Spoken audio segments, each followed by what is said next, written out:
þróun mannsins hefur staðið yfir í svona 2 til 2,5 milljón ára.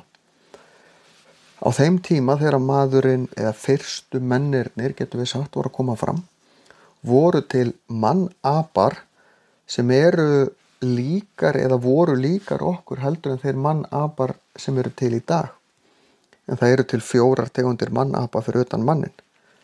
Það eru gibbonar, það eru orangútan, það eru górilur og það eru simpansar. Þessir mannapar sem voru til fyrir rúmlega 2 milljónum árum, þeir voru kallaðir sunnapar. Voru margir af ættkvíslinni Australopithecus sem hefur verið þýtt sem sunnapi. Þessir apar gengu á 2 fótum. Þeir voru félagsdýr eins og við, lifðu í hópum og áttu heima í Afríku. Út frá einhverjum af þessum tegundum, líklegast Australopithecus afarensis, þróuðust fyrstu mennirnir sem að við köllum hæfimenn eða Homo habilis. Síðan þróuðust þeir áfram, hugsanlega einhverju leyti með sunnöpunum, og upp úr því kemur síðan það sem kallað hefur verið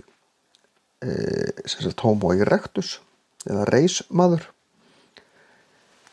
Hann yfirgefur Afríku, síðan kemur tímabil þar sem maður lendir í smá brasi og út úr því verða til fleiri tegundir eins og Homo heidelbergensis, Homo neandertalsmenn, Homo neandertalis, en á endanum þá verður til aftur í Afríku, og Homo erectus hafi yfirgefið Afríku, þá gerist það aftur í Afríku að hinn viti borni maður verður til, og það eru svona 100 til 150.000 ár síðan það gerðist.